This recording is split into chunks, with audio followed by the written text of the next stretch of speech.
Hello and welcome. This is Lisa Jones, and you are listening to the Exploring Death podcast.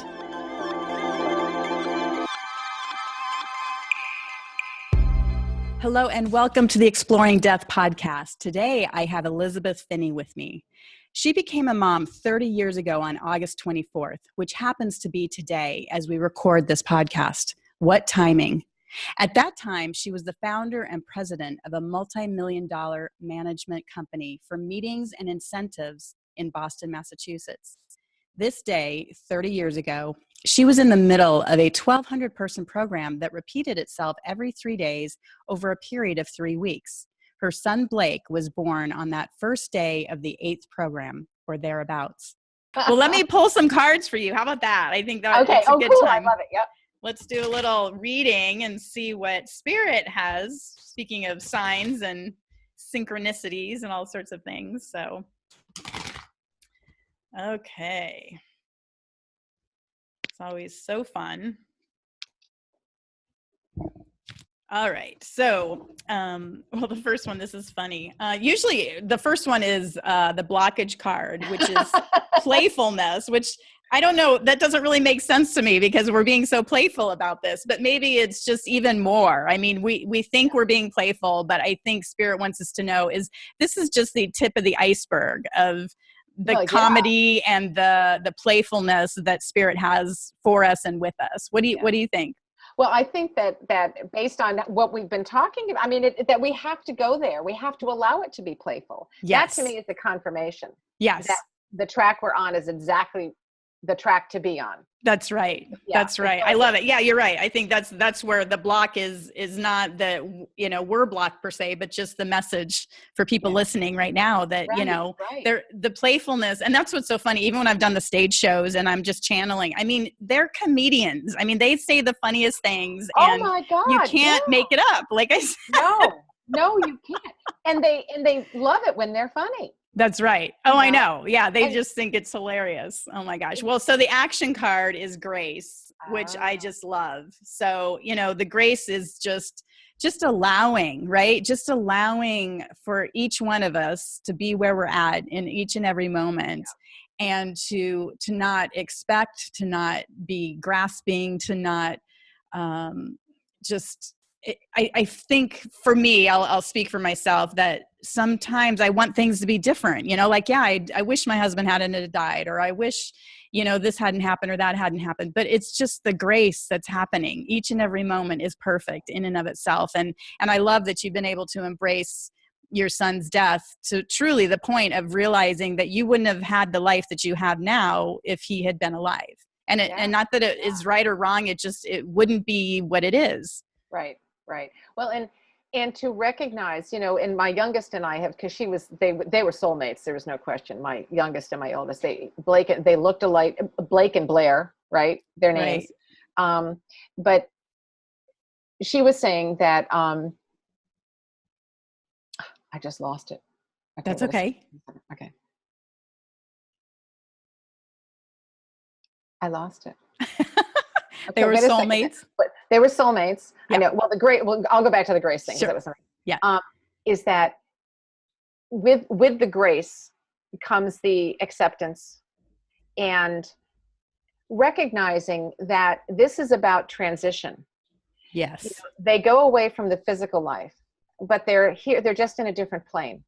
That's exactly right. Yeah. And so it's not that they're not here. We just can't see them.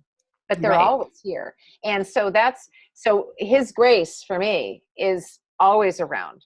And I like that. And it helps me to feel at peace. Yes. And he and my youngest, I mean, she's, I keep trying to push her, direct her into the woo-woo world, and she's like, no, not me, not you. And she's empathic, and it's like, she has hour-long conversations with her brother. Okay. Wow. So, that's not me. And it never will be, and that's okay. I'm good with him over here. But yeah, she has. So, I just, to understand that however they are able to communicate with us, we're still here. That's right. And they're not. We can't see them, but they're there. They're always there. Their grace is there. So that's, to me, is the word grace, is just their presence and for their foreverness I is love always it. around, because they were a blessing in our lifetime Right. for however long they were here. Exactly. And now they're not. I know I was going to say that, this is it. So when my son was here, he never really had ambitions about, what are you going to be when you grow up? He never knew.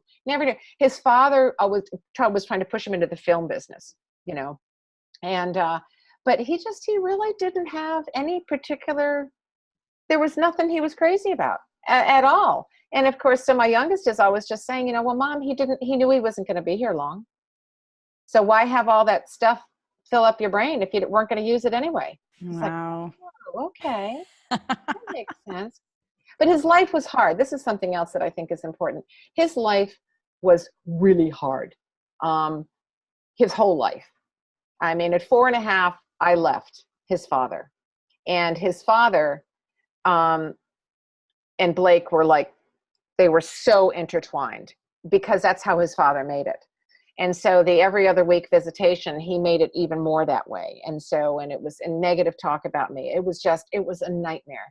So as Blake got older and older, it was always, he's going to go live with his dad when he's 12. So he did. And in the meantime, I had gotten married, and that wasn't good. But his dad, it didn't work. It didn't work.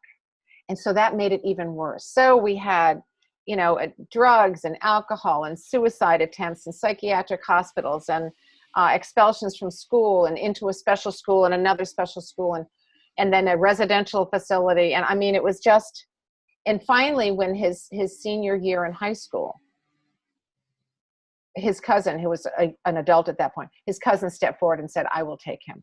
And so he took him for a year. And Blake went back to high school and graduated on the honor roll, because he wasn't dumb. He just was a pain in the butt. And and that's how we got into UMass. And so everything was tumult. And then he met this woman at school, and he found his heart again, because his heart was broken at 4.5. And when he found her and he fell in love, and he knew it was love. I mean, she was amazing. And as I say, she's still in our lives. He was done.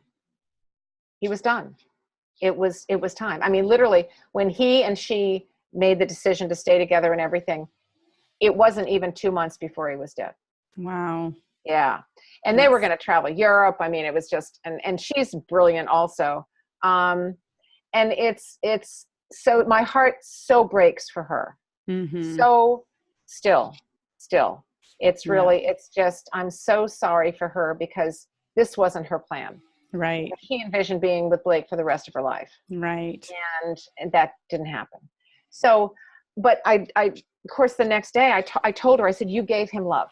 Mm-hmm. It might have taken him 80 years to find love, and then he would have died. But that was his journey. And this time he was here to lose love, have his heart broken, and find his heart and trust again. He needed to trust. And so he was done. That's beautiful. That's why he left. Yeah. So that's, anyway. Wow. Beautiful. Well, and I'll just say the last card, which I feel like just, goes with that, is emerging. Oh. And I feel like, that's what you just described, right? I mean, it's really the path of the soul, right? It comes to earth, heartbroken, it regains its heart, and then, emerges into the next realm, but it's still here. Yeah. We're all one. It's still here. I know. Right. I know. Right. And participating in everything. Well, Absolutely. And also my emerging. Yes, for sure. With the book and on the global stage and everything else that is happening in my life. That's right. Those cards were fantastic. Aren't they great? Well, and it brings me back to the grace as well of you allowing the death to really build you up, the grace of that death. And then, like you said, emerging out of that and being fully, the more powerful you. Yes. But also playing along the way. Yes. But being having playful, fun. Right. You got to have fun, because if it's not fun, they're not going to do it. Right. That's exactly right. Exactly right. Well, this has been amazing. What a great conversation. Do you want to, do you have a website or something? I'll have the links, but also go ahead and state it here. Website is simple. It's fitnessafter45.com. And I've got an ebook there, and I've got tons under about and resources. I've got a ton of webcasts and podcasts and videos and courses that I've taught and stuff like that. So if anybody wants to have nothing to do some rainy afternoon, there's a lot to watch. Fabulous. Wonderful, wonderful. And we'll be looking forward to your book. I'm sure you'll be posting that on your website as well. When that's question. available. Yeah. So, so exciting. Well, Elizabeth, this has been wonderful. Happy birthday to your son, and happy giving birthday to you. I mean, we're not the, just because the child is born, it's also a huge day for us for what our body went through and what we produced that day. No kidding. Yeah. I've been thinking a lot about that. 30 years ago, it was like, whoa, I do remember that day. Yeah. Well, it's amazing. So thank you so much, Elizabeth. I so appreciate your time, and have a wonderful day. Thank you so much. Okay. Thank you for listening to the Exploring Death podcast. And until next time,